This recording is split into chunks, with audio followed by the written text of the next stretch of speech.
Let's get it started. Well, first off, good afternoon or good morning, depending on where you are. And welcome to the second session of our four-part series put on by Southwest Ecological Restoration Institute's wood utilization team. Just real quick, my name is Rich Edwards. I'm a research associate with the Ecological Restoration Institute in Northern Arizona University. So the first thing, hopefully everybody's noted that everybody is muted and your video is off. So if we go, Damon, could you go to the next slide, please? Just want to go over a couple housekeeping items before I introduce Patrick. First off, as I said, you're muted and your video is off. Please, we ask that you use the chat feature to communicate with other attendees. However, if you need to ask questions, please use the Q&A feature, and those are down in the bottom of your screen right next to each other. And we are recording the presentation, and we will post online after the seminar so you can share with other folks who couldn't make it, and we'd appreciate it if you did. And then also you can use the same link that we've been using for all four of the sessions that we have scheduled. We have 2 more after this session. And then also, if you need to get credits, SAF continuing forestry education credits, just make sure you type your name into the chat box and mention the CFE credits. And we also, one other thing, the last bullet there, the course materials, they are available on box, and it looks like Damon's putting that up. He's put that up on chat. So if you need to get those materials, that's where you can access them. So with that, I'm going to introduce Patrick, our instructor, Dr. Patrick Rappel. He's a regional wood utilization specialist with the USDA Forest Service in Milwaukee, Wisconsin. After graduating from Virginia Tech in 2006, Dr. Rappold first worked in the engineered wood products sector, and then later for a hardwood lumber manufacturer. Seeking ever greater challenges, Dr. Rappold transitioned to Arizona in 2011. That's about when I met him, and spent 9 years with various public institutions working to support forest restoration efforts by providing technical and marketing assistance to the forest products manufacturers in the Southwest. Today, Dr. Rappold will be presenting part 2 of a 4-part series of dry kiln operations that will be specifically tailored for the challenges faced by the forest products sector in the Southwest. With that, I'll hand it over to Dr. Patrick Rappel. Thank you, Rich. And before you sign off, let me just get a thumbs up that you can see that I am sharing my screen with you. Thank you. Looks good. Appreciate that. So happy to be back. If you did miss last week's webcast, I believe Damon does have it online for your viewing. I will just start out recapping some of the things we did last week and just going over the agenda for this week. And so there'll be a decent amount of math problems, math equations in this week's presentation, and I don't go too deep into them. I will use some examples to make understanding the formulas a little bit easier. And I also did share a sample dry kiln record into the chat window there. And so you are free to use that to follow along. And you can also use that and change it as you need to for your own business needs. So I spent about 9 years in the Southwest, working mostly with utilization and marketing problems. But I did spend some time in the private sector before that, working for lumber dry kilns. And so it really is a good job to have. If you are a lumber dry kiln technician, I never rose above the technician level. I was always the one inside the kilns, making sure things were running properly. And then above me, there was a dry kiln operator. So that person was making the dry kiln schedules and, doing the 30, 40 and 60 month ahead projections for what we were going to be drying and what, processing within the facility I was at. And I'll leave my contact information up there. And so, if there's something in this presentation you don't quite follow or you have a follow-up question, just feel free to contact me, either my email or my cell phone number. I work for the USDA, so I do provide technical assistance in the matters of wood products and wood products manufacturing. And I am associated with the Wood Education Resource Center in Princeton, West Virginia. So this is a physical campus around 13 acres in size, and there is a lease there to a private company that does value-added secondary manufacturing. And so with all the equipment there is a lot of workshops that go on and a lot of also just forest products research that goes on at this facility. And so what I failed to mention last time, and I will today, is within the Wood Education Resource Center, there's also the National Wood Energy Technical Assistance Team. So this is very relevant to natural resource managers, businesses in the Southwest are looking for market-based options to utilize their biomass, their mill waste. And so what the National Wood Energy Technical Assistance Team will do is provide you with a free pre-feasibility study of your wood to energy projects. So if you're a dry kiln or if you're a sawmill looking to install dry kilns with a wood-fired boiler, I anticipate that this is the kind of service that they can probably provide to you. And your contact for that, seeking that assistance, is Lou McCreary, who's based out of Morgantown, West Virginia. And so Lou's phone number is there along with his email address. And so Lou does not do the work himself. He subcontracts with a company called Wilson Engineering. And so they actually go out and they are professional engineers and they will do some of these pre-feasibility studies. As you can see on the map there, their work has been done in the Southwest, mainly in Arizona and New Mexico. And so they have affiliations and partners all throughout the country. So feel free to contact Lou and see if your potential project could use a pre-feasibility study. So because this is a Forest Service sponsored event, we do have to talk about non-discrimination.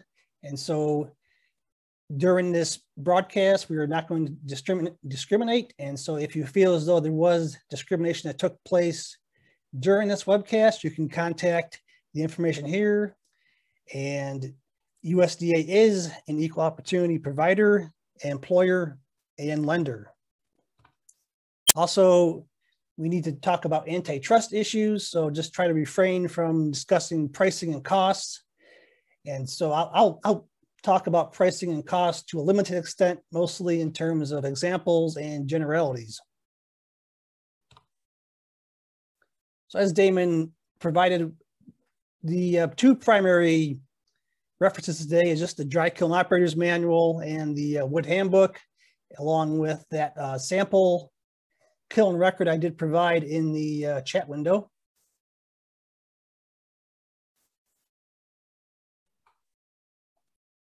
So just to bring us up to speed from what we talked about last week, we identified that there is a lot of juvenile wood present in the Southwest ponderosa pine that we are trying to utilize as the byproducts of forest restoration activities. And because of the nature of this juvenile wood in these trees, there is a tendency for a lot of warping and twisting when drying these particular lumber products. And this is an image provided by Damon and other researchers at Northern Arizona University. And this just is a great illustration of where that juvenile wood is and, you know, some of the drying issues we have associated with that juvenile wood. So this is just the highlights of the week 1 presentation I gave provided last week. And so you're already handicapped there in the Southwest if you're processing small diameter ponderosa pine, and that it does have juvenile wood. So because of that, I highly recommend you really develop really strict adherence to these fundamental principles of, you know, monitoring your lumber thickness, not only within each individual board, but also between boards. You also want to practice proper lumber stickering techniques. Make sure your stickers are dry, uniform in thickness, and they're evenly distributed throughout the pack of lumber. And also use weighted lumber packs, lumber tops when you can. It does help provide additional weight to that lumber. Green lumber will bend and flex a lot more easily than dry lumber. So if you can start bending and forming that green lumber to your specified flatness when it's green, it's much easier than when it is dry. So at the end of last week's presentation, I just started to touch upon sample boards and preparing and selecting sample boards. And so the purpose of the sample boards is to monitor moisture content. And also they provide us with moisture sections to determine moisture content. And so I have these here are typical sizes of your moisture sections. And so I'll be using these examples throughout this presentation today. So this is, I also have here a typical size for a sample board. It's around 30 inches in length. This is a piece of 5/4 ponderosa pine I have in my hand. And so within these sample boards come from full length boards that we cut out the middle of. We typically cut around 30 inches. And then we also cut 2 moisture sections out of each sample board. And I will go into detail this week about what to do with those particular moisture sections and sample boards. So you're probably asking yourself, well, I have a $500 moisture meter. Why do I need sample boards? And the simple answer is because these, let me change my pointer to a laser here. These electric moisture meters, they are only accurate between 5% and 25% moisture content. And so when lumber is over 25% moisture content, you really want to know what the exact moisture content of that lumber is, so you don't dry the lumber too fast. And another issue with some of these electric meters is with the surface meter, you're only measuring the surface moisture content of that piece of lumber. And so you really don't know what the moisture content of that core wood is, the wood just below the surface. And it's important to know that core moisture content also helps you to identify any drying stresses within the wood. And so I have an example here of a drying stress. And so this is an instance where the shell was much drier than the core, and it really pinched that wood together. And so we'll talk about why this is relevant and how to prevent this in next week's broadcast.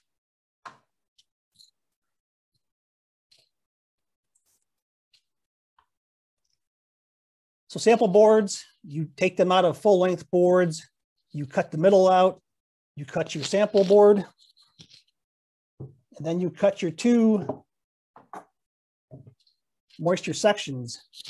And then what you do with the sample board is you then end coat it with a mastic adhesive. And so you can buy commercially made ones, either by Conway Cleveland or UC Coatings. You can also use black roofing tar. That also works just as good if you have that laying around. So this, when you are coating samples, you tend to get a lot of lumber paint on your tables, on your clothes. So just know that this, process here, this tends to be a bit messy. So, make sure you do it in an area that you don't mind getting all kinds of paint on. These are finished sample boards. So this is what you typically do with your sample board is you start weighing it. And so we'll go through some measurement calculations here using some numbers. And then the sample boards, they go back into the kilns when you're done weighing them. So you want the sample boards to be able to be moved around. You want to be able to pull the sample boards out as needed and put them back. You don't want to have your dry kiln door open too long because you are losing heat and humidity when these doors are open. And just a reminder, you want to cut your sample boards long enough. So if you're planning to dry your lumber for 15 days, you should have adequate length of your sample board. So don't cut your sample boards too short. You want to have enough material to where you can go up to a week, up to 14 days, if not longer, with your sample boards, because you will be taking various intermediate moisture section out of them. And so essentially you take 1 inch off that board every time you do a moisture intermediate content reading. And so just a reminder, make sure you cut your sample boards long enough to where you have enough material to last you throughout your drying cycle. Typically 30 inches is enough for most applications.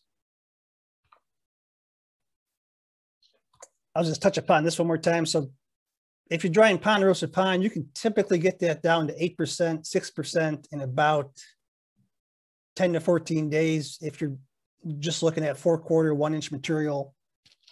So if you just have a 30-inch sample board for ponderosa pine, that works fine.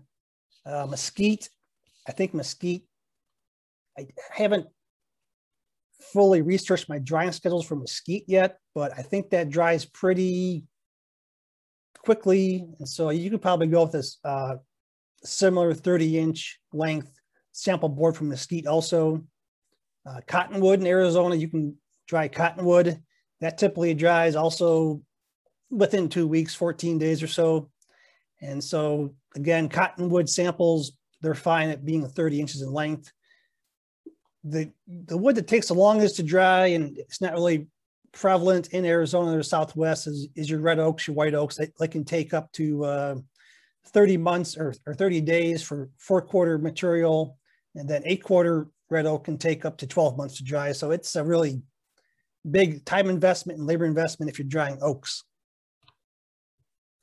So what you do with your moisture sections is you write on the moisture sections. First you weigh them, you write the green weight on the moisture section, and then you put the moisture section in an oven between say 10 to 24 hours. I would typically put my moisture sections in my oven around 5 p.m. at night, and by 6 a.m. the next day, they were completely dry. And so depending on which textbook you read, it gives you different times to when it's recommended to keep your moisture sections within your oven.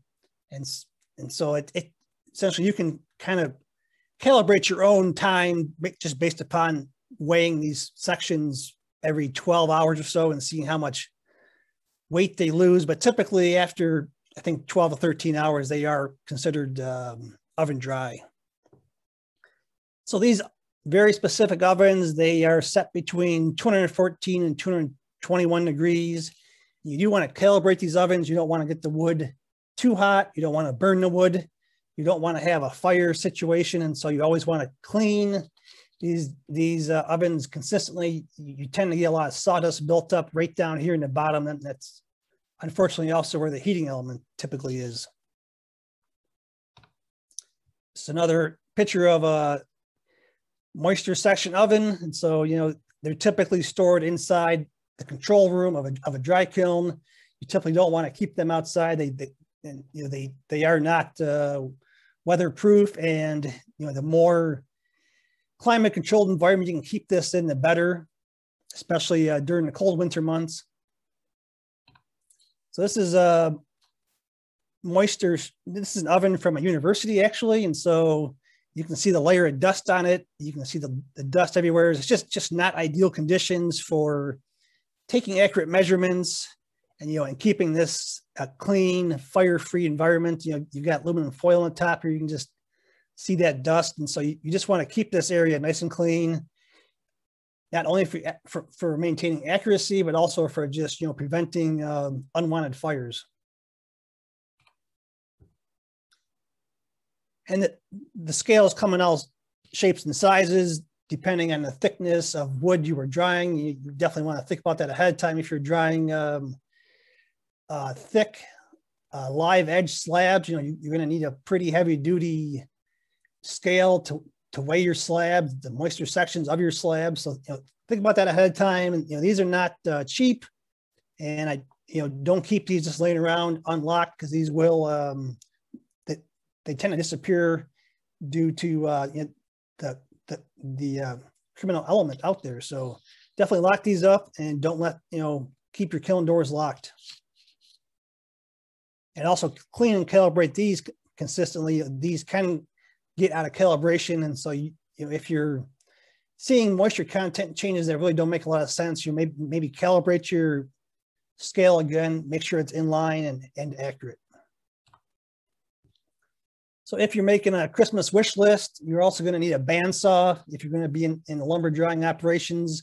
The bandsaws help you cut stress tests. That's how this was cut, on a bandsaw. And the bandsaws can also help you cut the moisture sections. And so typically what the manuals tell you to do is cut two moisture sections per sample board. And so what you can do with these is you can take the average of the two, but what I recommend doing is just taking one, keeping that as your moisture content sample, and take the other one, the second moisture section, and do a shell and a core test with these. So you'd actually cut the shell off and remove it from the core. Then you would weigh the core and the shell on a scale and get that moisture content also. So that's what I recommend for your second moisture section. So that you just having the moisture contents of the shell and the core, it tells you a lot about what's going on within that wood. It tells you if there's any drying stresses before you start drying. You could be dealing with very green material, or you could be dealing with stuff that's been air dried for a while. And so what you want to do is get a feel for that moisture, for that drying stress within that lumber.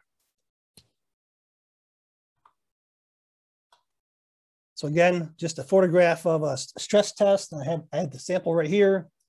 So this happens naturally during drying. And so next week, we'll talk about drying schedules and how to relieve the stress in this lumber, this sample, before you sell it to your customer. Now, if you're drying slabs for, say, hardwood tables that will not be ripped or processed beyond, that one slab, it's not going to go through a rip saw, so there's no chance of that slab pinching the saws. I think in those situations, the drying stresses are not as important, and so knowing what your customer use is up front for your wood is good to know, and that can definitely drive the type of dry kiln you utilize, and how fast and what techniques you use to dry that lumber. And we will be talking about different dry kilns today. And so I'll be mostly talking about three main types: steam, dehumidification, and vacuum. And so my expertise is more in the steam type dry kilns, but we do have two outside experts who will be talking about dehumidification type kilns and vacuum type kilns during the fourth week of this webcast seminar. So how many samples are needed in each kiln? Typically, you want to have one sample for each side of your kiln, because you have air flowing through the kilns, and that greatly impacts the moisture drying rates of the lumber. And so ideally, what you would do is you would have your fans have the ability to reverse direction every 24 hours or 12 hours. That way you are ensuring that you are getting consistent uniformity in drying your lumber. But sometimes we don't always have that option. We can't afford, the type of fan motors, the alternating currents that can reverse every 24 hours. And so in a situation where you can't reverse your fans, you definitely want to have a moisture sample up front and one in the back of the kiln. So that way you know what the moisture gradient is between the front and the back, because there will be differences because you're essentially pushing the moist air into the kiln, into the lumber pack, and then the backside of the kiln, it is absorbing that moisture. And so that's just the way lumber dry kilns work, at least for this type of kiln. This is a package type kiln, and here is a track type kiln. And so in a kiln like this, you would have the airflow going in this direction, going around the lumber. And then if the fans had that ability to reverse, you would see it, the fan speed, the airflow change direction this way. So you would want to have one sample on this side and one sample board on this side at least. Now, if you have a really long kiln, like 76 feet long, I would recommend having more than one sample on each side. So you want to have 2 or 3 samples on the front side and 2 or 3 samples on the back side if you have really long length dry kilns.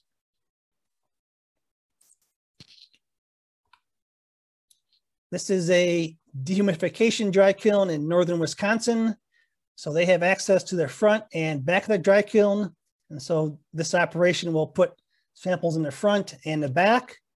If they didn't have access to the back of the dry kiln, they would only have to rely on the front samples. And so you're severely limiting the sampling ability through your samples because you're essentially only seeing one part of that moisture drying process. So again, how many samples you cut, it's really up to you, but you should have at least 2, one on the front side, one on the back side. Okay, calculating moisture content. This is where we get into some of the mathematical formulas. This is also where you want to bring up that Word document I provided, the kiln sample record. I'll be referencing that throughout this section here. But let me just stop here for a minute and look over to the chat to see if there's any questions. And if you did want to put a question right into the Q&A right now before I move on and go to the moisture content topic, I would be happy to address any questions that you'd like to post right now.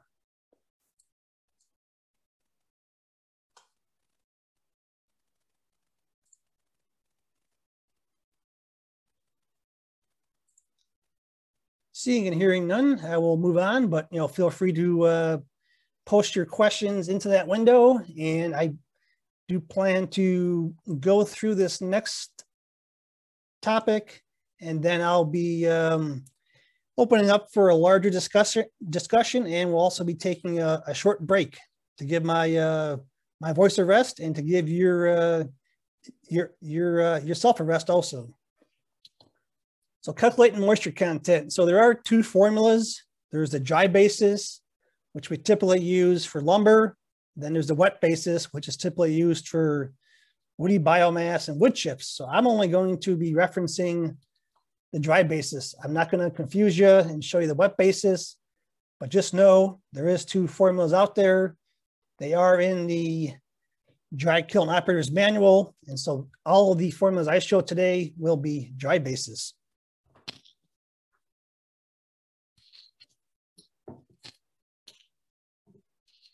So I'm going to run through some very basic math here, and hopefully I do it at a speed that we can all keep up. This is the dry basis moisture content. So this is relevant to calculating the moisture content of your moisture sections. So these are the 1-inch thick, wide samples you cut out of your sample boards. So we have a green weight and we have an oven dry weight. So in this example, the original weight, the green weight is 98.55 grams. So typically we weigh the sections in grams, and we weigh the sample boards in kilograms or other large units because they are much heavier. So back to this example here, 98.55 for your original weight.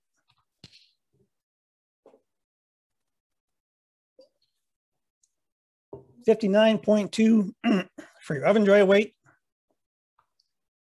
You essentially put this formula into your calculator, and for some reason, whenever I use like a calculator on a phone, it never works that great. So I always like to have the tactile feature of something that clicks. And so let's see if I did this correctly. So 98.55 divided by 59.2, I get 1.66. So that looks correct. So essentially I want to subtract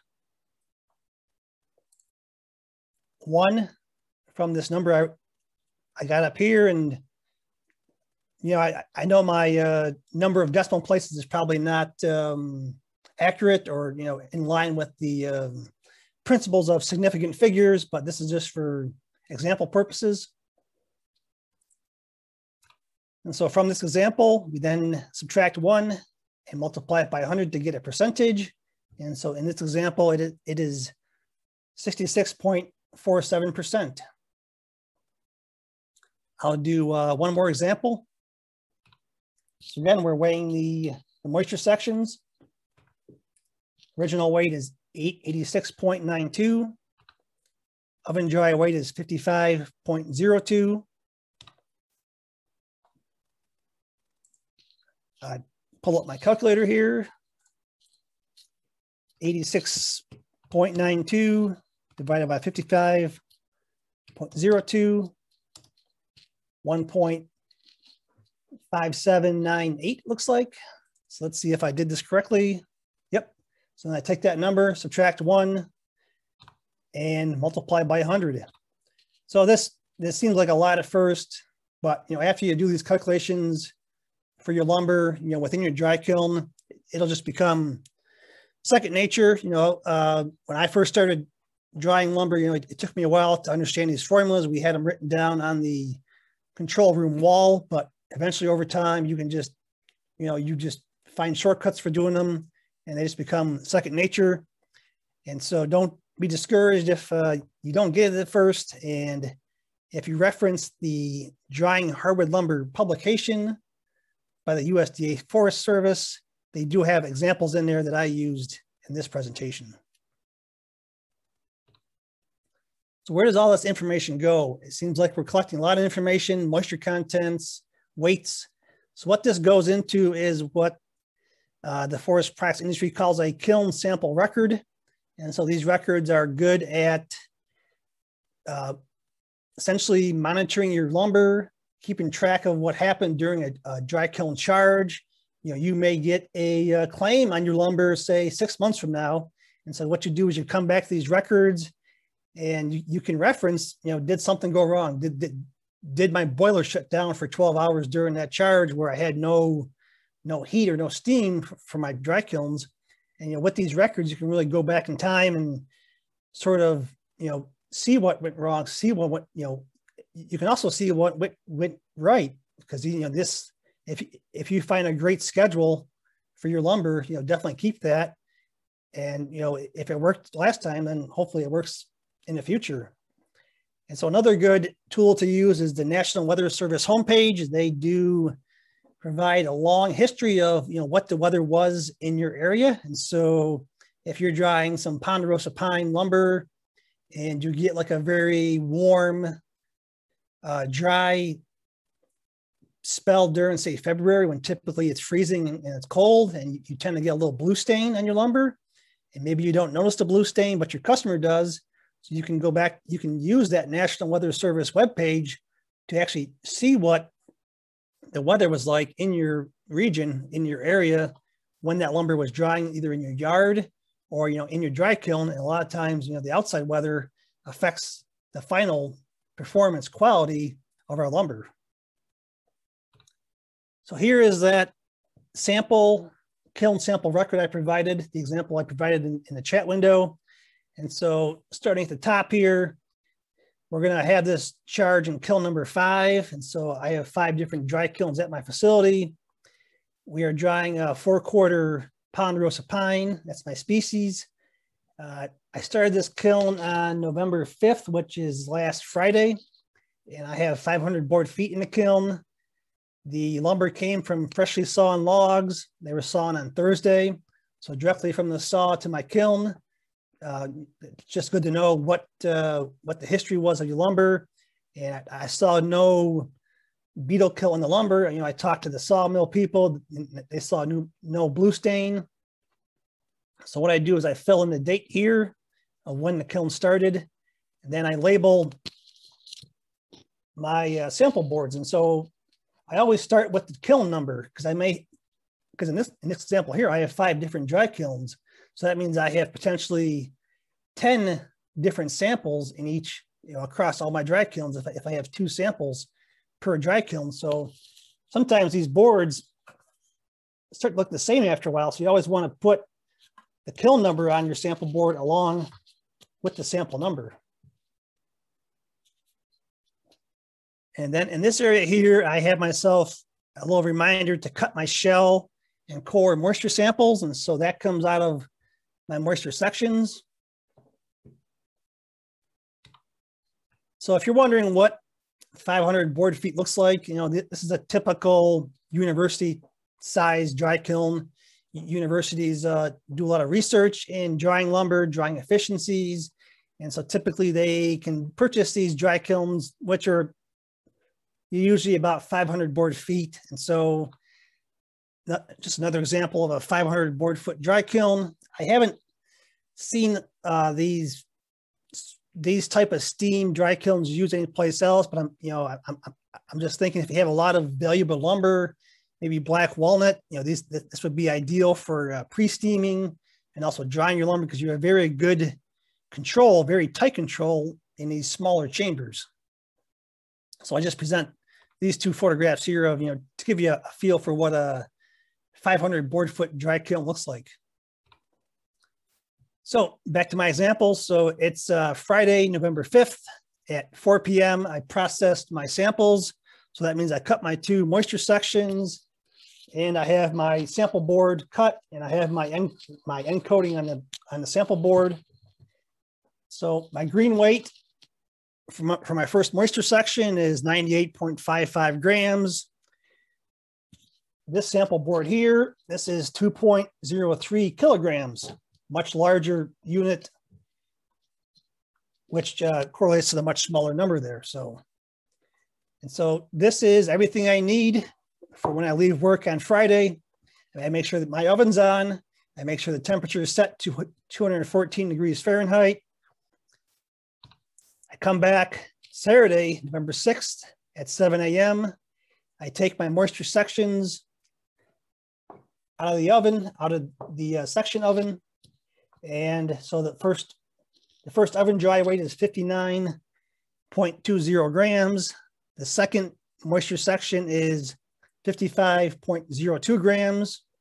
So now I have 2 data points and I can calculate my moisture content. So that is the moisture content of this section here, 66.47% and 57.98 for my second moisture section on my second sample. So this was done at 7 a.m. And so since I have this number here, my calculated moisture content of my section, I can then go ahead and calculate the oven dry weight of my sample board. And I know this seems like a lot of numbers, but it all makes sense in a minute. And I will go back and answer any questions which I have missed. I also cut my shell and core on Friday. And so I took those out of the oven. And so what you see here is the shell moisture content, which is slightly less than my overall moisture content, but slightly greater than the core moisture content of that section.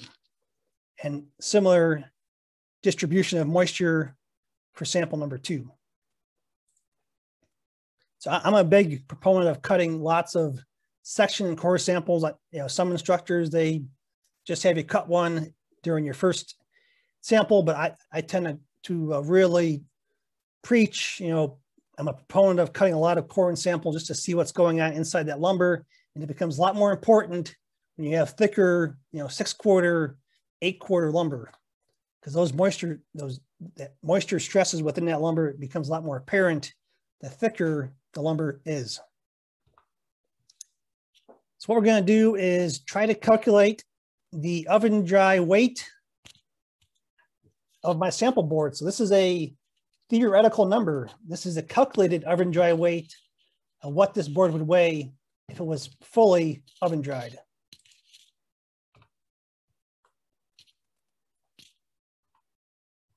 So here's our formula: original weight of sample board divided over 1 plus the moisture content in decimals. So the original weight was 2.03 kilograms. The moisture content of my oven dry section was 66.47. So I can fairly assume accurately that my sample board is of that same moisture content. So the question is what would this weight be if my moisture content was 0? So I take 2.03, divide it by 1.6647, and the calculated oven dry weight of my kiln sample is 1.22. So this is a theoretical number that I calculated. I will never actually know the oven dry weight of this kiln sample, but now I have an estimate of it. So the estimate is 1.22 kilograms. So let me try that again with another example. Original weight of the sample board is 1.97 kilograms. The moisture content of my section off of that board was 57.98%. I do the calculations, and the theoretical calculated oven dry weight of my sample board is 1.25 kilograms. So let's see where that number goes into my kiln record.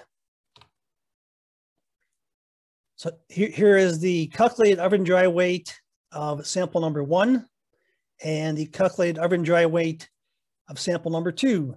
So these are the oven dry weights, the calculated oven dry weights of the sample boards. With these two data points, the green weight and the oven dry weight, we can then calculate moisture content. And so the green weight, when I started this kiln, was around 66.39%, which is pretty close to the oven dry weight of my moisture content. And so this difference is probably just from handling and that, 12 hours of drying or so. Again, this will all be second nature to you once you start actually applying this to your own dry kiln operations, and you can fine tune these tables any way you want to, whatever information you need to keep track of your lumber drying processes accurately. So let's see, November 6th, that was Sunday, that was Saturday. And so what I did was I weighed my sample board on Saturday. I weighed these on Saturday when I was in the office. And so my first sample board was 1.93 kilograms. Second sample board was 1.87 kilograms. So now I have two data points. I have the calculated oven dry weight, and I have my current moisture content, current weight. And so using this formula down here, we will calculate the current moisture content of the sample board. So here's this formula. So the current weight of the sample board on last Saturday was 1.93 kilograms. Calculated oven dry weight of the sample board was 1.22. Plug it into the formula. So based upon this formula, this calculation, the current moisture content of my sample board is 58.2%. One more example of the math. Second sample board, current weight is 1.87 kilograms. Calculated oven dry weight is 1.25 kilograms. Plug it into the formula. Oops, little too fast there. And I get that my current moisture content is 49.60%. So I plug these numbers into my moisture content. And so just operational tip, when you are weighing your moisture content samples, you don't want to have them sitting around outside the dry kiln for long periods of time. They will equalize to different environments. So go ahead and weigh your samples, get them back into the dry kiln, then come back and do your calculations. Again, just once you get in that routine, you don't want to have your sample boards sitting out too long outside the dry kiln. November 7th, that was Sunday. So I came into work at 7:30, weighed my sample boards again. I'm seeing some weight loss here in both my samples. It's like around 5 to 8% weight loss, which is fine. When you first start that drying process, you may see a really steep loss of moisture. I always compare it to sort of like cooking a brisket. You'll see that temperature in that brisket rise real fast at the beginning. And when you're drying lumber, you will see a quick loss of moisture content once you start the fans within your dry kiln. With ponderosa pine, you can be fairly aggressive in your moisture losses. With mesquite, you can also be fairly aggressive in your moisture losses. It's when you get into the oaks, the white oaks and the red oaks, where you want to slow that moisture content loss down to offset any checking or honeycombing of the lumber that may occur. So again, I'm working on Sunday. I have my kiln samples weighed. I can then calculate my moisture content. So 48.36, 40.80. So you can see the moisture loss from the beginning to what the moisture content was on Sunday. So I came in this morning at 6:15. I weighed my samples. Sample number 1 is 1.68 kilograms. Sample number 2 was 1.64. So I'm seeing pretty good moisture loss rates. Nothing's too alarming at this point, except for this number down here, 31.220. That is fairly close. You're getting fairly close in that sample to the fiber saturation point. And so the fiber saturation point of wood in general for most species is around 25, 30%. I tend to use 25%. So what is the fiber saturation point and why is it relevant? So back to last week's example of ponderosa pine. This is a ponderosa pine cross section under scanning electron microscope. And so the water, the free water is within the cell cavities. And then what they call bound water is actually chemically bonded to the cell walls. And so just another example of that, the free water, it's the water within the wood cell cavities. And so it's the water that comes out first. It's easiest to remove. The bound water, it's actually part of the cell wall. So the fiber saturation point is where there's no longer any water within those cavities, and all the water is currently residing in the cell wall material. So why is that important? Once you reach this point, you will start to see some of the drying stresses become more apparent. And so you want to, at least in my opinion, ensure that your core moisture content is very similar to your shell. And so you don't want to accelerate any drying past this 25% moisture content unless you have a good feeling that the core of your wood is also at 25%. And so typically, once you reach around 25%, you will then increase your dry kiln temperature to 120 degrees Fahrenheit, which is the energy needed to remove the bound water that is within the wood cell wall.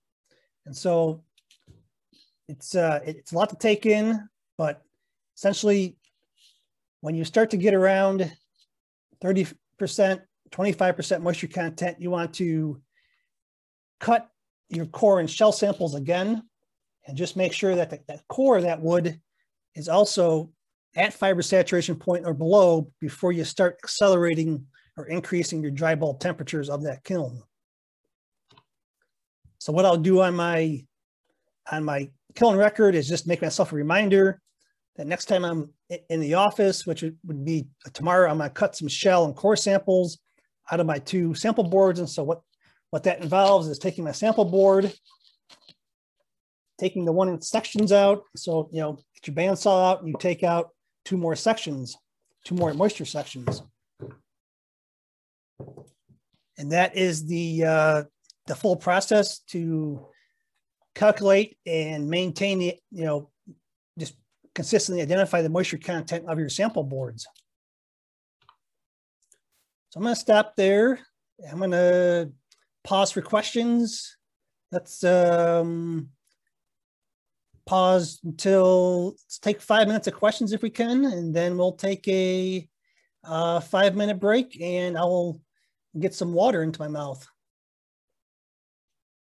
So Tim Reeder asks about setting the paint, setting pitch or phytosanitation requirements for kiln operations. So I'm planning to do that in week 3, which would be Monday, November 15th. And so I know phytosanitation issues are very important to the Southwest. A lot of pellet material, a lot of material going to international markets. And so I will talk about the complete dry kiln schedule on November 15th, along with phytosanitation, how to maintain those records, and also how to set the pitch in the pine. So Damon, I'm only seeing 1 question in the window there. So let me pull up a poll question quick here to see if I can possibly ask a question for the poll here. I got a couple windows open. Let me minimize some of these here.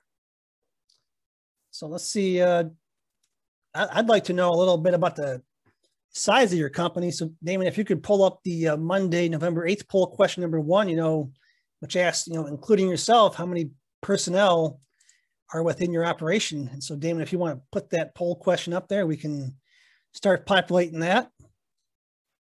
Sorry, Patrick, I don't have that one queued up because we did it last time, so I didn't know if we were going to repeat them. But that's okay. I've got all the ones we didn't do last time queued up. Gotcha. I actually forgot which one we did last time, so that's definitely a favorite question of mine to ask.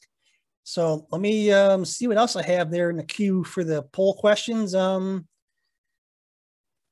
So yeah, I'm covering 3 different types of kilns. I don't cover solar dry kiln, which is kind of odd for the Southwest. So Damon, why don't you put up the question, are you interested in learning about solar dry kilns? And I'll just get a feel for that. You know, I have my opinion on that is if you're going to build a solar dry kiln, you'll eventually want to put a dehumidifier in that dry kiln. And right there, you have a dehumidification dry kiln. So if you just start with the core concept of drying through dehumidification, then, you know, you sort of can plan ahead for that particular drying apparatus. And Damon, I will stop sharing my screen here for a minute. If you want to, why don't we give everybody a 5-minute break, come back at the top of the hour, and then we'll go over Damon's poll questions. Does that sound good with you, Damon? Sounds good to me. I'll share my screen with the poll results. Okay, we'll just leave that poll question up there, the poll link, and come back top of the hour, and we'll go into the next topic. Thank you.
All right, well, I am back. Seeing some questions coming in, and I can also see the poll answers about solar dry kilns. So looks like a pretty even split.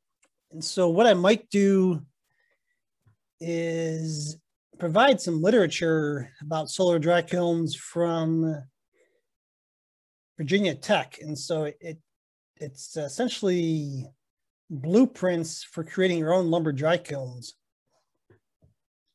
And I think, you know, some of the stuff I cover on dehumidification dry kilns, it will kind of carry over to the solar dry kilns operations. And I can also talk to one of the guests we have coming to present in week 4 about, you know, their expertise on solar dry kilns. So let me look into that topic of solar dry kilns. It's not that it's not that I don't respect solar dry kilns or think they have a purpose. It's just that I think, you know, they're sort of something somebody starts with, and they quickly realize that if I just had a dehumidifier in that dry kiln, I could have a lot more control over my drying rates. And so I'll kind of illustrate some of that later today in this presentation. I do see some questions in there. So let me answer some of these questions here. First one is from Ember Woods. So it has to do with looks like redrying some hardwood slabs. And so what I would ask there is, you know, what do you plan to do with the slabs after they're done, quote unquote, drying? You know, is your end user going to essentially put them through a ripsaw, or, you know, is there going to be any secondary manufacturing after you sell your product? If there's no secondary manufacturing that will occur, you know, such as, you know, putting that material through a ripsaw, then you won't be as concerned about drying stresses. And so in that situation you present there, I would just keep on air drying it depending on the species. You know, if it's oaks, it's going to be pretty touch and go for air drying oak. And so in terms of your second question from Ember Woods there, you know, is I don't touch upon that specific issue in these webcasts, at least not that I had planned to, in terms of redrying or, you know, sort of fixing errors that were done in the past. But you can contact me offline, and also we do have you as a citizen of the United States also have access to the Forest Products Laboratory and the people that work there. And so your contact would likely be a person named Charlie Becker, who, you know, is kind of the liaison between the public and the researchers at the Forest Products Laboratory. And so I would say there's plenty of resources out there to help you, including myself. And I think you said last time you were from Nebraska, so there is a utilization and marketing specialist at the Nebraska Forest Service. And so I believe her name is Heather Norton. And so you can also look up her information, and, you know, she can definitely put you in touch, or she can definitely help you out, or she can find the right person to answer your question. Tim Reeder has a question. Drying small diameter pine in roundwood form. And so Tim wants to know if any applications for drying roundwood lumber ever got established. I think there was a business in Cameron, Arizona, that did do some roundwood manufacturing, the Hogans. I just don't know. I know there was some material, some ponderosa pine going south of the border for utility poles. There's a 25-foot utility pole market in the country of Mexico. But I think, you know, I think Charlie Becker, who I see as a participant or as an attendee, might be able to answer some questions for Tim Reeder about, you know, is there any other applications or research out there for roundwood ponderosa pine poles. So I'm going to go ahead and share my screen again and go on to the next topic.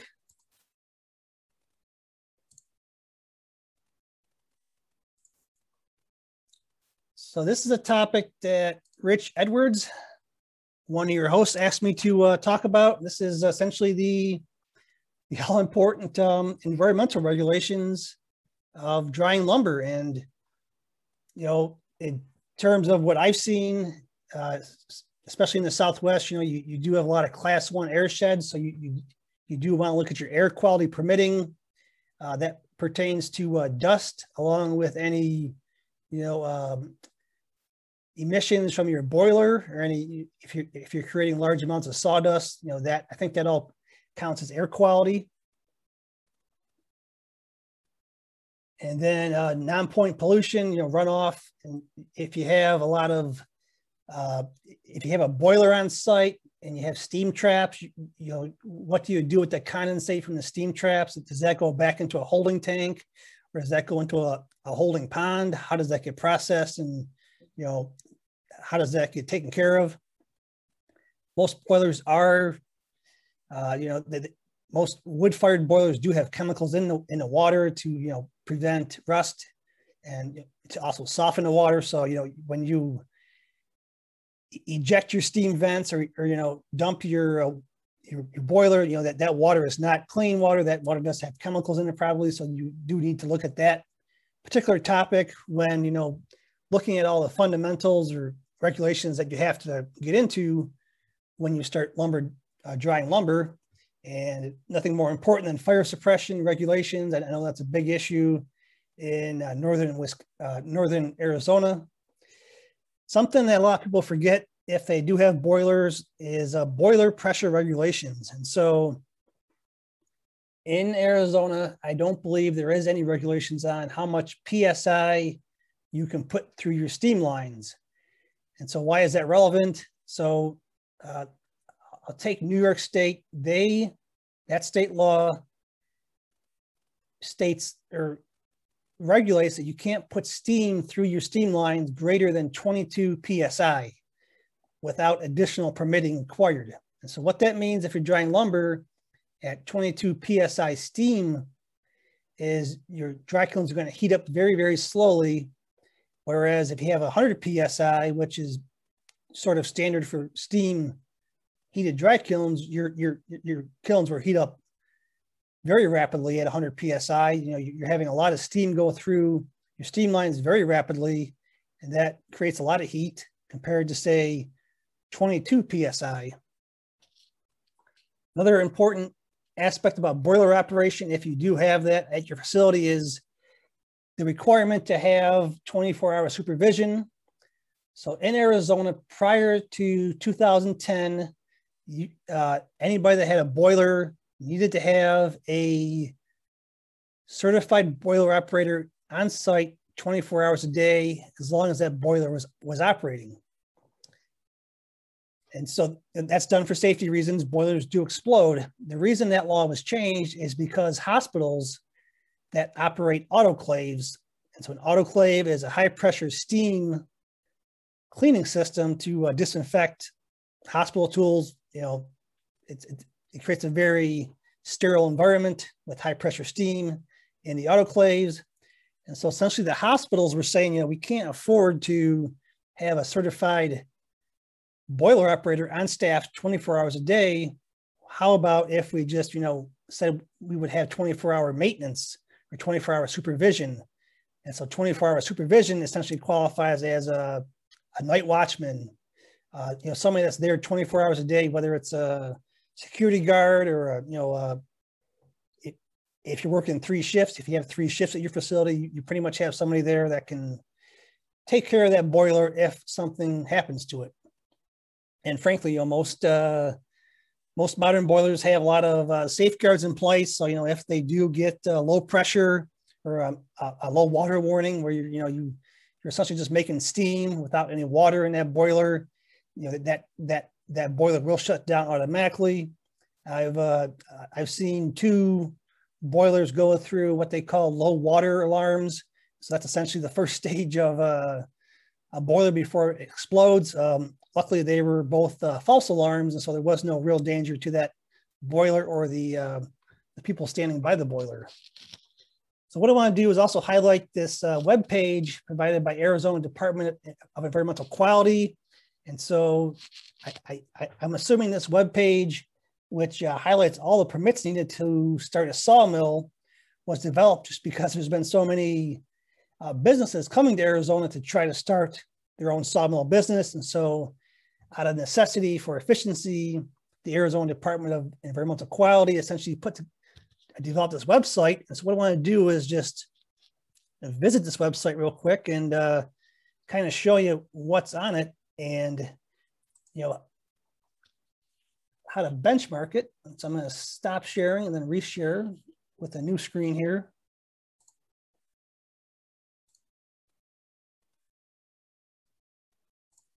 So Damon, let me know if that transition worked okay on your end. There, you should be seeing a web page up on your screen now.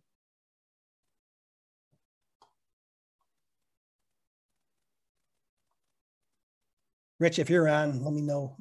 Patrick, I'm seeing the poll questions right now on your screen. Oops, looks like I shared the wrong one.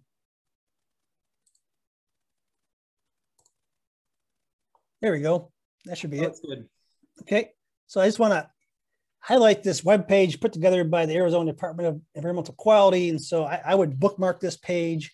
This really is a great, concise, resource for everything you would need to start a sawmill business, including, dry kiln operation, just talking about boiler permits needed and stuff. And so it's just a great, source of everything you have to really think about before you start that business. And I haven't seen this replicated in any other websites, throughout the Four Corners region. I would encourage, people on this call to talk to your states and try to get something like this put together, because, we're all trying to do increased forest restoration. So if you can make this information more readily accessible to the people that want to build these businesses, then you tend to, take an extra step out of their way and help them become more efficient. But, this webpage here talks about boiler needs, boiler permits, hazardous waste, general special waste. So that would be like garbage from a break room, I guess. Solid waste, that's dealing more with latrines and stuff like that. Restrooms, break rooms, discharge from a facility that receives well water. So that's pretty important in Arizona. Now, water resources are very, very important. And so you don't want to be discharging your boiler water back into your aquifer if it is contaminated with chemicals. And so there is permits for that and instructions to follow.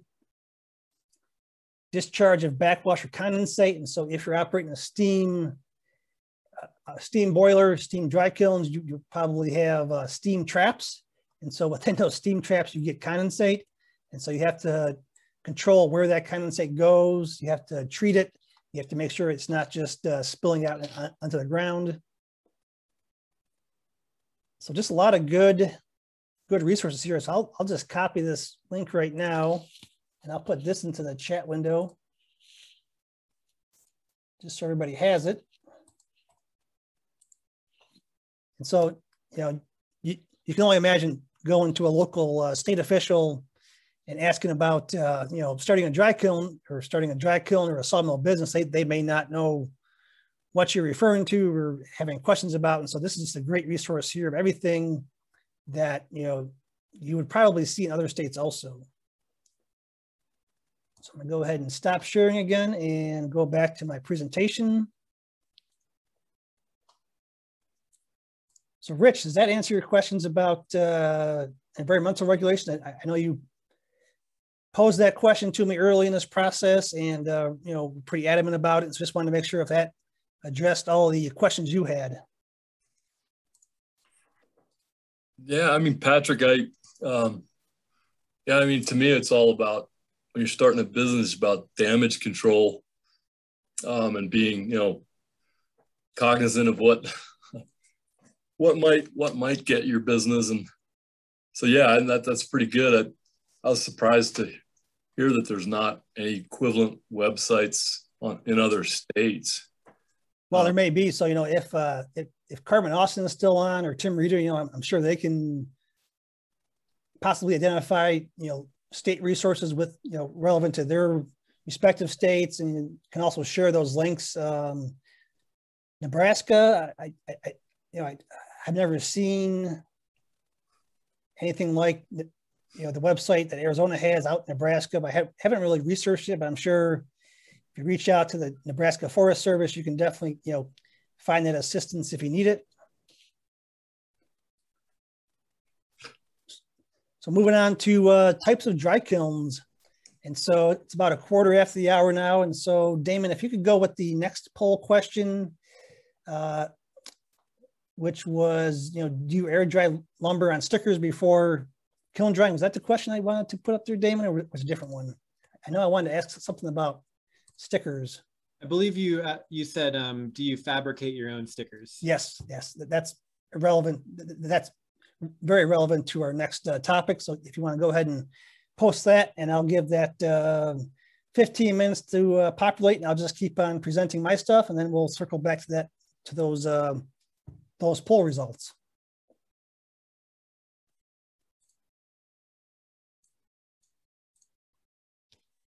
So I'm going to go over 3 types of dry kilns at a very high level.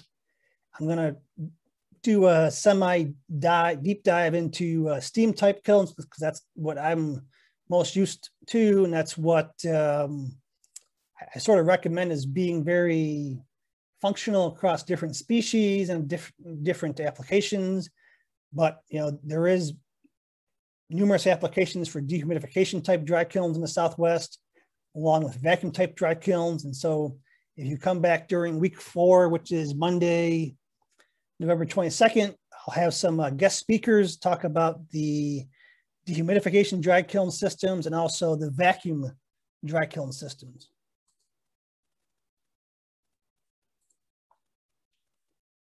So just something that's pretty similar across most dry kilns. And I'm talking about steam, conventional steam dry kilns. You will have airflow, you'll have a heat source, and you'll have some kind of process or some kind of control to either speed up the drying process or slow it down. And so within vacuum type systems, you really don't have, say, a conventional heat source, and you really don't have airflow. So that's the only difference between vacuum dry kilns, which can be a benefit in some, for some species, and, you know, a hindrance for others.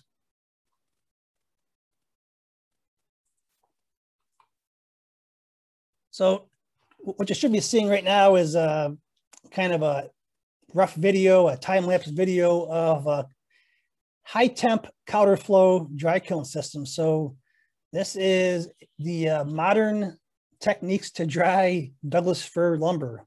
This is looks like stud material. So this is the, you know, the 2x4s, you know, 12-foot lengths, 16-foot lengths. Also coming out of, you know, small diameter timber if it's coming out of, you know, the east side of the Cascades. And so for me, this is just a great video to show kind of the advances in lumber dry kiln. You know, within this industry we all work in, there's a lot of times kind of a hesitancy for companies to invest in new materials or, you know, develop new processes. But, you know, within a field of lumber dry kilns, there's always new advancements, because this is such a resource heavy activity. And so essentially a single pack of lumber goes through this dry kiln in 41 hours. So from start to finish, for one piece of lumber, it will be dried down to around 19% moisture content in 41 hours. And so when the lumber enters the dry kiln, it enters at 170 degrees Fahrenheit. And so, you know, that's typically the temperature we finish drying ponderosa pine at. For this particular Douglas fir dry kiln, they start at 170 on the front side. In the middle of this dry kiln, it gets up to 215 degrees. And so I just present this. You know, I think someday we will have more efficient drying methods for ponderosa pine, especially our small diameter ponderosa pine. And I do want to point out in this still image here is that, this company does use weighted tops, weighted covers for their lumber. And so that just keeps that top level, that top course lumber really flat. It looks like they're just using pure steel. Just, looks like 1/2-inch steel panels with some fork lifts, options for forks that are just welded on. So this is a great example of how you really want to keep that top course of your lumber weighted down. And, just building upon last week's skill set, we are seeing nice sticker placement where the stickers are lining up with the bolsters and the stickers are all in good alignment. And so, it's just making sure that all those components to, efficient dry kilning, efficient lumber stacking is being done up front.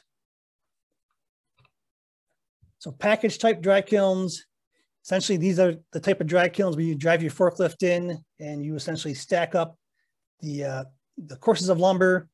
You typically have a large door in the front, and then you have a access door in the back. And so the in high industrial fans or high industrial package kilns, these fans will reverse every 24 hours to give you the additional benefit of recirculating that air. So you're not just getting moisture gradients across your packs, and you're getting even airflow across front of the kiln and back of the kiln. So this is the kind of dry kilns that I'm used to working in. They're very flexible, very small footprint. And, these are typically made out of aluminum. So that's probably your most expensive part of this dry kiln is that, it's just 100% aluminum. And so you can offset some of that aluminum by having half a concrete wall here, which does provide some insulation. But typically the aluminum is not insulated. You won't see any insulation in these buildings. The mass of the lumber itself is the insulation, and it really holds that heat. And so depending on the price of aluminum really changes the price of these dry kilns and what they cost. The rest of the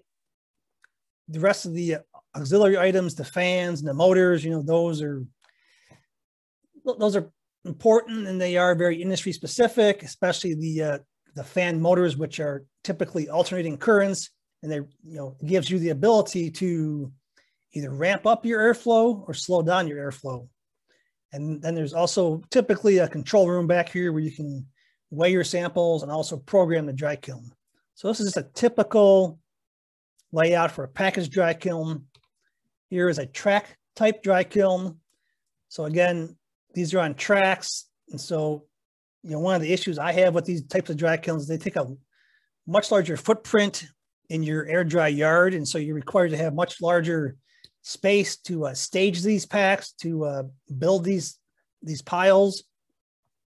And then, it takes a lot of horsepower to push these in and pull these out. And so for me, it's just a lot of extra work, but I've never used them. Maybe I just have a bad opinion of these types of dry kilns, but again, the airflow goes in this direction, and then it reverses every 24 hours, 12 hours, and you typically have access doors and the front and the back side, and then you have your heating coils up top and also down the middle. And so these track dry kilns, these are much more prevalent in the softwood lumber industry, but for the ponderosa pine, these should work just fine. Also, it's just a lot of it's just tradition that out west everybody has track dry kilns, which is fine. That they work great, but in terms of finding parts for these and replacing the fans and the motors, there's several different companies out there selling these types of packages, these types of kilns, and so you can usually get spare parts, spare motors, replacement fans within a week, as long as you're in the lower 48 states. So heat sources, not all dry kilns are heated the same. Direct fired dry kilns, and so this is very much like the furnace in my house that just blows hot air. That is the heat comes from the gas fired furnace, and so it just blows hot air throughout the ducts. And so this is good for fuel wood operations if you're trying to dry or heat treat some firewood. Direct fired kilns don't have a lot of moisture in the air. It's just a lot of dry heat. But if you're drying firewood, you know, you can actually use your own firewood to fuel the direct heat. And so, but if you're drying lumber, you know, you may need to get additional components added on to be able to add moisture to that air during the equalizing and conditioning phases of the drying process. And I'll be covering equalizing and conditioning next week as part of the drying schedule lecture.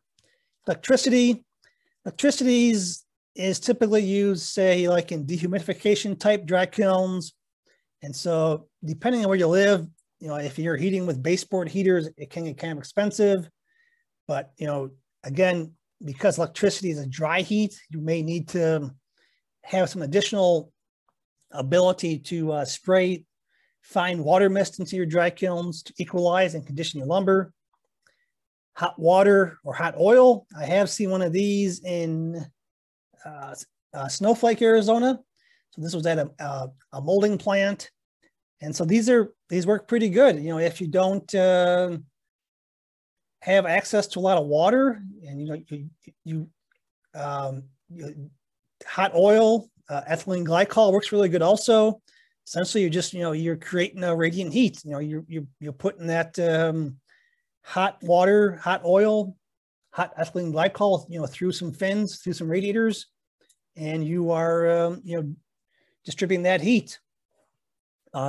This system does require a boiler, whereas direct fired and electricity, you know, you don't really need a boiler. You're providing that heat from the heating elements or the you know, the fire itself. Steam heat, which is my favorite, you know, it gives a lot of flexibility. You know, it has moisture in the air. You can put additional moisture into the air, you know, through your spray system if you need to. And so, just an important note about, you know, heat sources. You know, I'm in Milwaukee, Wisconsin right now. I'm 750 feet above sea level, and so my atmospheric pressure is very different than, say, Flagstaff or Snowflake, you know, where you're getting, you know, 5,000 feet, 7,000 feet. And I only mention this, you know, if you buy used dry kiln, say from Georgia or, you know, Tennessee with a boiler, you know, make sure, you know, talk to the engineers, talk to the dry kiln manufacturer first, even if it is a used piece of equipment, just to make sure that, you know, that piece of, you know, that dry kiln will operate at 5,000 feet, 7,000 feet, you know, even 3,000 feet. I think you might be seeing some issues with direct combustion units if they're not properly calibrated for those higher elevations. And so just something to put in the back of your mind when you're starting your first dry kiln, when you're buying your parts for your dry kiln. Elevation does matter.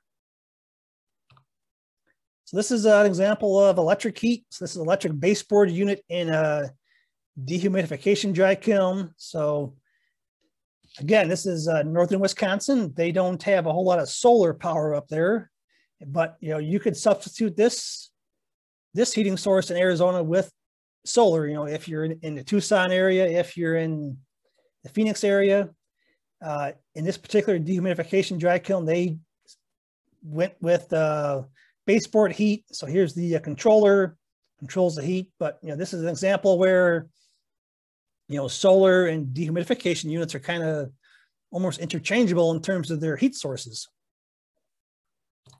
So here's another picture of that dehumidification unit. And so this is the actual dehumidifier itself. And so this is just a dehumidifier from Lowe's. There's there's a water hose coming out the back there.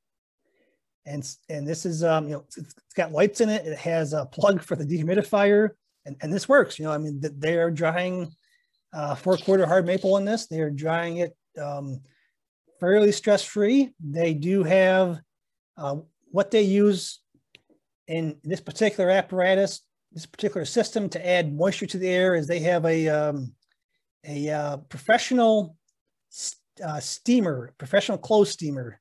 And so if you've ever seen like a tall professional steamer, you know, in a clothes drying unit, you know, that's what they use, and they get pretty decent results. And I think the blueprints for this apparatus here is actually online. I think Scott Bovey wrote this publication. And so, you know, it's, to see it in person, you would just be, you know, super blown away that you can dry lumber at a fairly low price, you know, and have it turn out really nice color and also, you know, consistently free of drying stresses. And so what I see in Arizona a lot for dehumidification type dry kilns is you can buy these units that will fit into a reefer box. And so essentially you get a reefer box, a container, and you put a hole into the side of it, and then you get electricity hooked up to the reefer box, and you can put that dehumidification unit right into that container, and that's your dry kiln. And so, but you know, it works great for Mesquite. That's the kind of system you see in, you know, southern Arizona a lot, is just the containers with the plug-in dehumidification units. Direct heat, as I said before, it's great for drying firewood. You know, you're not worried about keeping moisture in the air for that fuel wood. Your job is to get that fuel wood down to the final sanitation standards as quick as you can.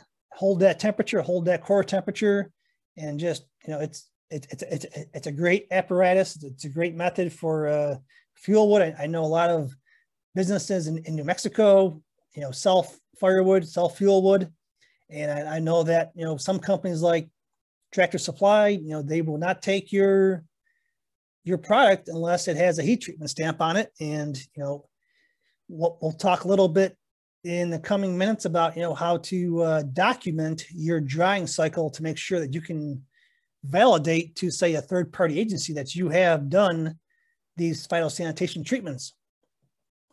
All right, Damon, I'm gonna take a sip of water here. If you want to go ahead and share the results of that poll question, go ahead and do that now.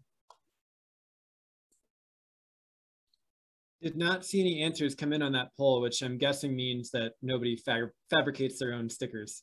So it's probably not worth me sharing my screen for that.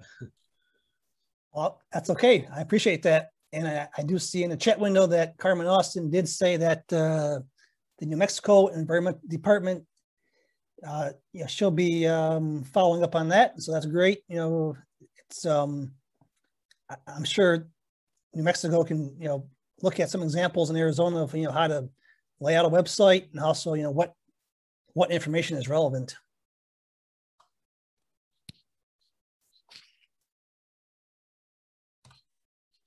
So steam heat coils. So a lot of what I have next in my slide deck is just a lot of different images of different types of apparatuses.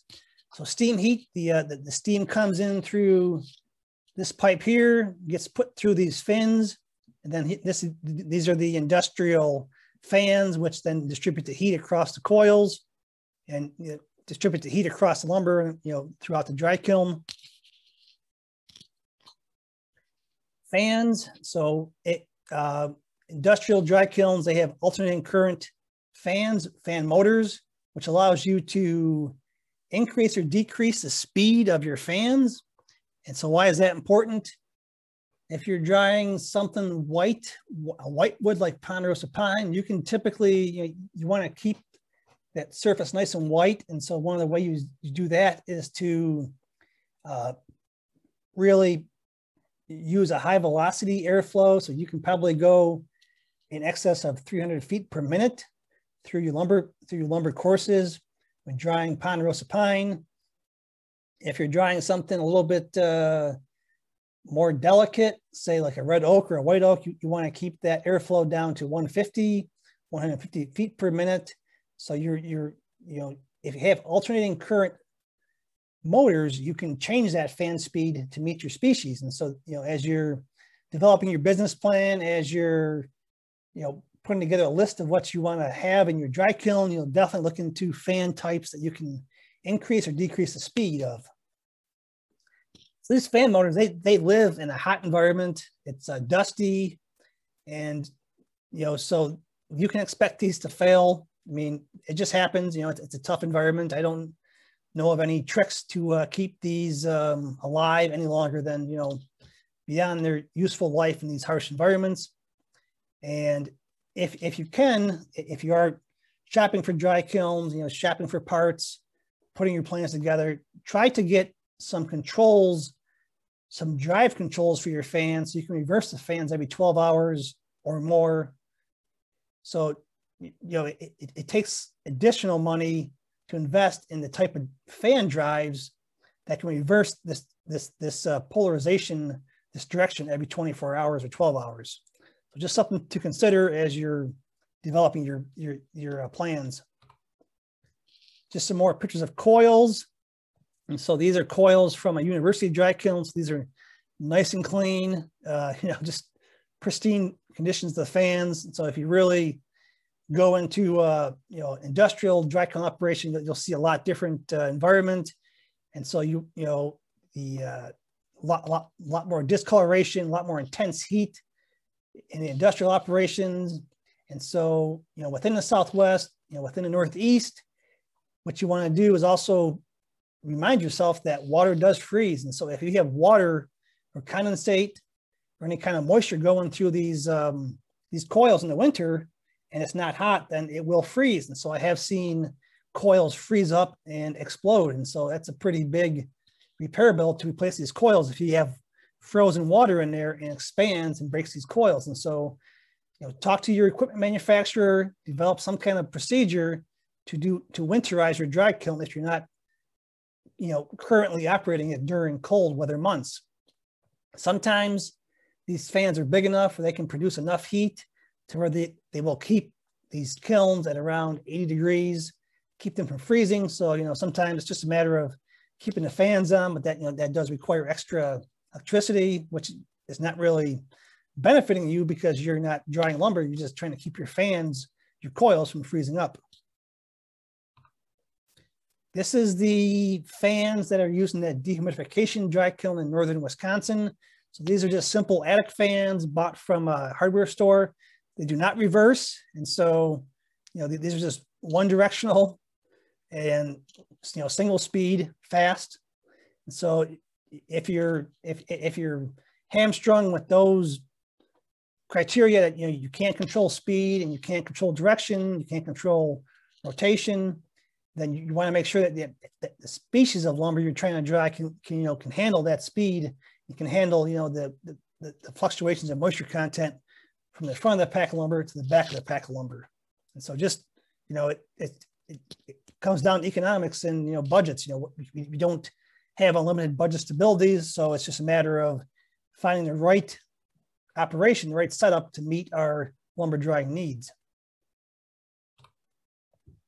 Measuring airflow. And so when you have a fully operational kiln, it's full of lumber, you're getting around 30% moisture content in your samples. You really have no way of knowing if your fans are out unless you can visibly see them or hear them. And so a lot of times you'll have one or two fans go out and you'll start seeing, maybe some mold in your stickers, mold in your lumber courses. And so that's usually indicative that you have a fan out. And so what you want to do is you want to identify that you have a fan problem before you get mold, before you get uneven drying. And so, at least once a week, go into your dry kiln and measure airflow throughout the courses. And that'll kind of give you a feel for, do you have any spots that are not getting airflow? Do you have any areas where you're simply just not getting air across that lumber and you have to figure out why? And so it's just, it's part of that best management practices, maintaining operational awareness and just keeping, you have to be in the kiln to know what the kiln's doing. So that's just it's just something you have to do. I don't recommend going to super hot kilns, but if that kiln's less than 140 degrees, you can probably go in there and safely measure airflow at least once a week. I don't recommend going into kilns for long periods of time that are greater than 140 degrees Fahrenheit.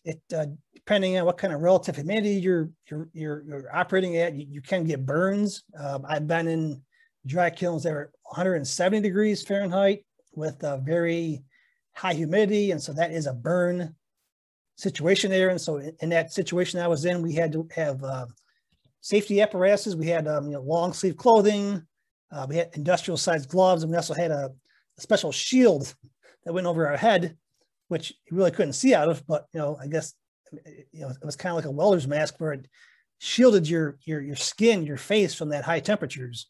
And so just stuff to keep in mind as you think more about lumber drying or increasing your lumber drying capacity. There's a lot of things out there that can cause you trouble and also pose safety issues for you. So fan controls. So these are typically the controls that provide kind of communication between the fan motors and the control room to where you're programming your lumber dry kiln schedules. And so these fan motors, these fan controls, these are pretty expensive, and they also give you options for doing ground testing and also emergency stopping the kilns. You can also manually reverse the kilns with these dry kiln controls. And so these are also the areas where you want to lockout tag out if you are changing a fan motor. And so I'll talk about lockout tag out throughout the rest of today in terms of safety. You want to keep these areas free of dust. Also, there's high voltage motors, and there's high voltage going through these drive controllers, through these fan controllers. So you want to keep you want to keep them dry. You want to keep the dust out. You want to keep the dust off the top. This is a university setting here, so it's nice and clean. No built up sawdust. So just clean around these panels. Don't stack stuff on top of them, and keep them generally free of stuff, shovels, whatever you have, lumber. Don't lean lumber against the panels. These are part of your dry kiln. These are part of your quality control tools. Just another example of fan controls. This also has your spray controls for your dry kilns. So this controls if you're spraying moist air into the dry kiln itself. Again, lockout, tag out, and keep these areas free of dust. Take a vacuum once a month, vacuum off the sawdust, brush it off, and just keep things off these panels.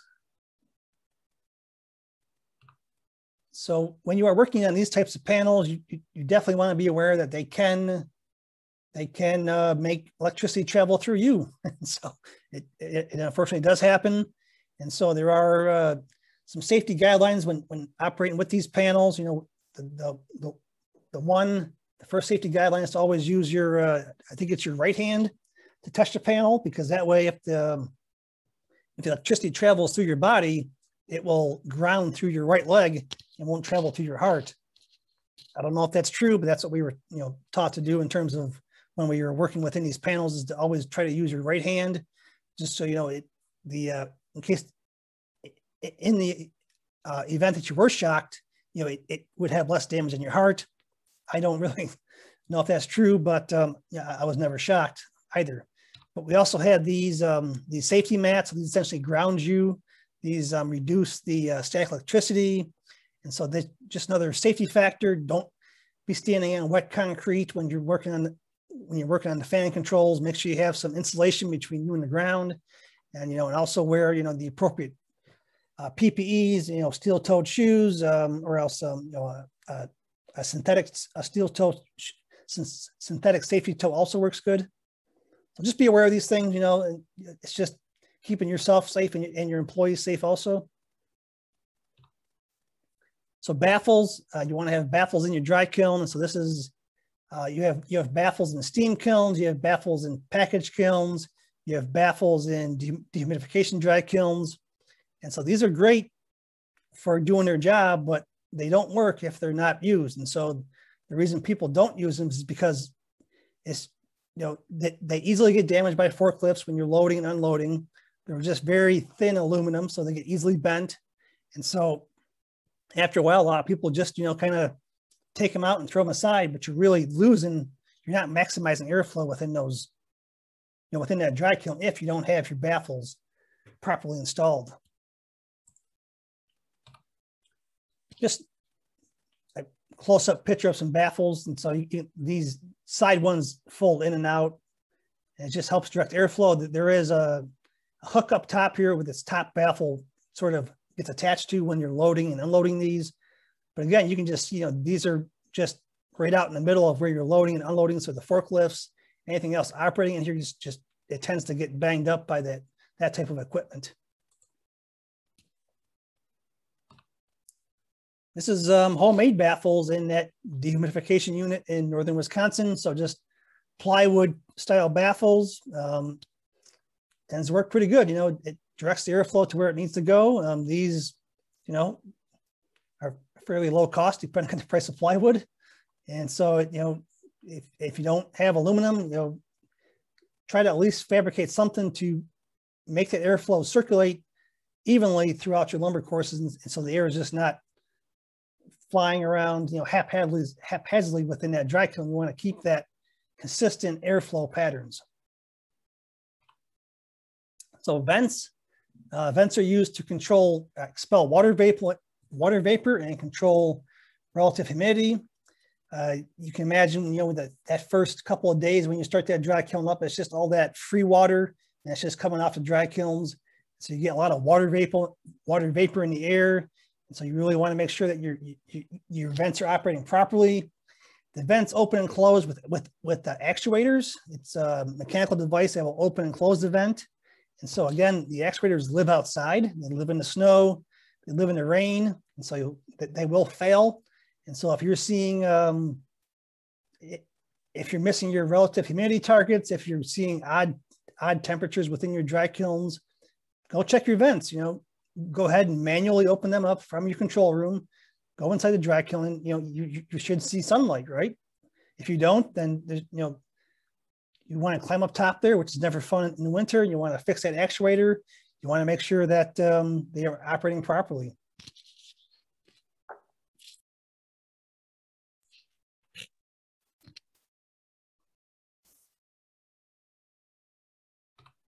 So this is just a image of a vent inside an aluminum package dry kiln. So the vents move up and down. And the actuator is on the outside. So, it's tough to see if the actuator is working. The only way to gauge if the actuator is working is to visually see this vent open and close. Dry bulb, wet bulb. So this is how we measure temperatures within the dry kiln. So typically these are RTD type apparatuses. They measure resistance. They do need to be calibrated on a regular basis. And so the dry bulb, it measures air temperature. This is, essentially your thermometer. The wet bulb is essentially the same unit, but it has a wet cloth over it, and it is soaking in water. So let me pull up my wet bulb wick here. And so these wet bulbs are usually a lot of trouble. If you have hard water, these kind of get clogged up. And so this is my wet bulb wick. This is from an industrial dry kiln. And this just simply slides over the RTD, and it, you have air blowing across that wick. And so it's essentially, it's the same as wearing a wet cotton t-shirt in the summer. You're going to feel that moisture vapor leaving. And so the wet bulb reading helps you calculate the relative humidity. So this is a cotton fabric here. This cotton is the best to use for this. And also, these cost about $1 a piece. And so I always recommend washing them. They can be washed with your regular laundry. They will develop a mold. You can kind of see the discoloration in this one. And so, this is clean, but, it definitely sat on the wet bulb wick for a little too long. And so change your wet bulb wicks about once a week and just put them in your laundry, have them, dried, washed. And just be aware that if this is full of mold, or if this gets a little crusty, you may be seeing very odd wet bulb, dry bulb numbers, and you may not be reaching your set points for your relative humidity. And so you also want to be cognizant of keeping fresh water within your wet bulb water holders here. So this one here has a continuous flow. And so, if you're in the part of the country where I am, we have a lot of hard water. And so these flows, these hoses will clog up. And so as a dry kiln operator, dry kiln technician, you do need to maintain, flowing water through these apparatuses. so I can't stress enough, these are not, these two things are mandatory for lumber drying. This is not optional. This is how you can these essentially your speedometer. These tell you how fast or slow you're going. This tells you your temperature, and this is what is critical to efficient, effective lumber drying. So just a close up of that wet bulb wick. There's the white cotton wick over it. There's your RTD sensor. And so it's just, it's another thing to contend with if you're a dry kiln operator. So how do you calibrate these RTDs? And so this is a hygrometer. And so this is the air temperature. And this is another thermometer, but it has a wet bulb wick on it. And so you put water in here and you essentially put this in your dry kiln for about 30 minutes. You let it calibrate to the air, to the environment within the dry kiln. And then you take readings off these within the dry kiln. You go back to your control room, and then you can move up or move down your RTD settings, your dry bulb, wet bulb settings based upon this calibration technique. And so these are not cheap. These units here cost about $200 a piece. I did drop one of these once, and so that is mercury in there. So we had to do a mercury hazardous cleanup just because I dropped one of these. And so just be cognizant that it's very important to calibrate your dry kilns consistently and regularly, but also if these are these are not cheap everyday common tools, and so you want to be very you want to teach your employees to treat these with respect and put them back. Don't leave them laying around the sawmill. And again, these wet bulb wicks do need to be cleaned fairly often. They can get crusty and moldy, so make sure you're cleaning these fairly consistently. Data collectors. So this is where the data information goes. This is your standard Honeywell chart recorder. So these facilitate me walking into a dry kiln and seeing any sudden changes that occurred overnight or occurred during my lunch break. And so this is just a good data recorder, a good tool to have for recording what happened in your dry kilns. These also can be used for phytosanitation records. So if you have a third-party agreement, say with Western Wood Products Association or Timber Products Inspection, that is providing you with a phytosanitation stamp, you can use these records here as verification and proof that you did heat treat your lumber, that you held that lumber at a certain temperature for a certain period of time. So make sure these are always working and make sure they're always updated. You have about, I think it's 24 hours or 12 hours of paper here. Don't let that overlap. Don't let the hours overwrite each other. So change these every day or as often as necessary. But these are very accurate, and these help you validate your phytosanitation processes. This is just a computer screen. So this is what a modern computer screen looks like for a sawmill control room.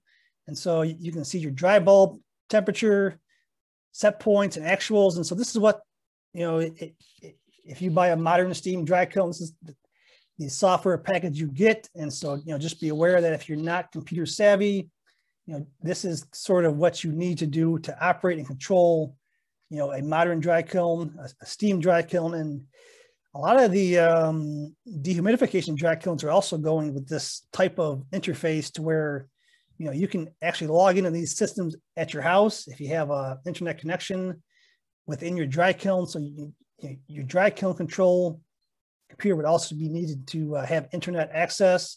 So you could actually go home and adjust everything at home or, from a remote location.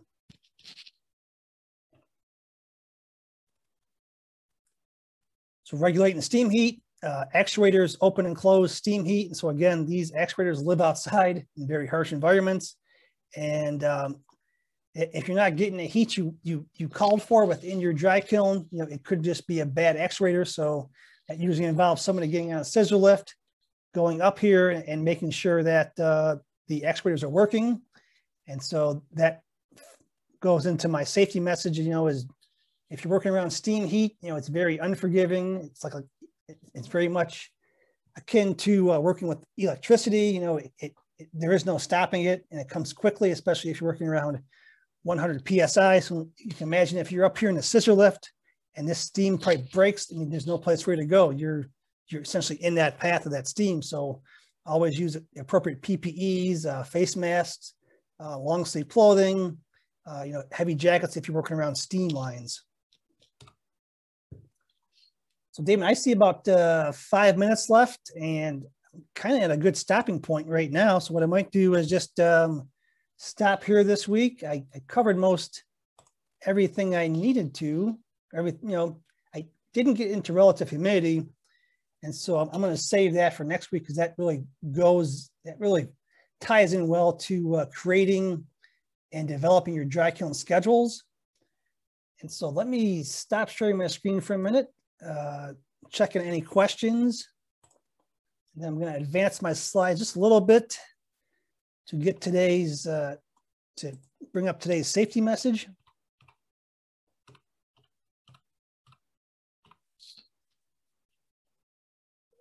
So I'm not seeing any additional questions in there. And again, if I didn't get to your question, feel free to call me directly or email me, and we can talk. And if I don't have the answer for you, I can definitely find somebody that can within your region. So I'm going to go ahead and share my screen again and just go with our safety message of the day. So safety message is lockout, tag out. So again, lockout, tag out. I've actually received one lockout, tag out violation in my career. It was just a Saturday afternoon. We were all working. We weren't happy to be working, and just the heat of the moment, I went into an area that wasn't locked out properly. Luckily, I wasn't hurt, and so it's just something that if you're going to be working in this industry, which is very dangerously inherent, it's inherently a dangerous industry to work in. Just always follow lockout, tag out procedures. These locks are pretty inexpensive. Human lives are very priceless, so it's much easier to purchase these, invest in these very inexpensive items than say, lose your life or lose an employee's life. So I'll stop sharing, and that is my safety message for the day. Let me do one more quick message if I can, Rich. So one more screen share. And so tomorrow is November 9th, and the Forest Service is hosting a pre-application webcast for the Wood Innovations Funding Program. And so it starts at 2 p.m. Eastern. It will be recorded, so if you don't make it, and so essentially we'll have our two national program leaders talk about the two funding programs, the Wood Innovations Program and also the Community Wood Program. And so last year there was several companies, private companies that did receive funding to invest in wood-fired boilers, which they were going to use to increase drying capacity and drying quality. And so if you need this link, I'll put this link into the chat window right now, so that way you can have it.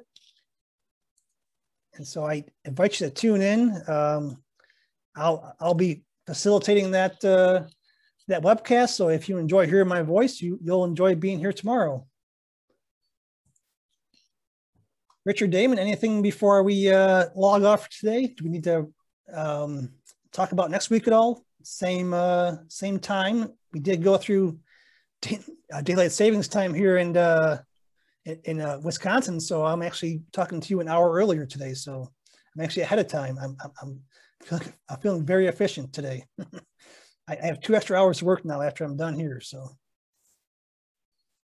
I'll just put this link in for the Wood Innovations Program, and you can log in there at the link tomorrow and hopefully learn more about the funding programs. Yeah, thanks for that presentation, Patrick. That was great. I'll just kind of take a moment to thank the sponsors we have for our seminar series in November on behalf of the Swery Wood Utilization Team. We have SWCA, Ultimation, and New Life Forest Products, and they're sponsoring this series of seminars and webinars we have. And just do another quick reminder, we have an in-person event in Albuquerque next week, starting on the 17th. So hope to see a lot of you there. And that's all that I have to add. Yeah, like Patrick said, we'll do the next session of the seminar next week, same time, and you can use the same link to join. So Damon, I did notice that you are posting the recordings of this onto your website. Are you also posting the presentations? I think I sent you last week's in a PDF format. Do you need that PDF format again this week, or do you want to do a different method or different approach? We haven't posted to the website yet. I've been emailing them to the everybody that registered is receiving them weekly. So I'll send out this recording to everybody that registered. Working with our web developer on a place to actually host them for more longer term for now. Sure, that's great. And I'll see you next Monday. Thank you. All right, thanks.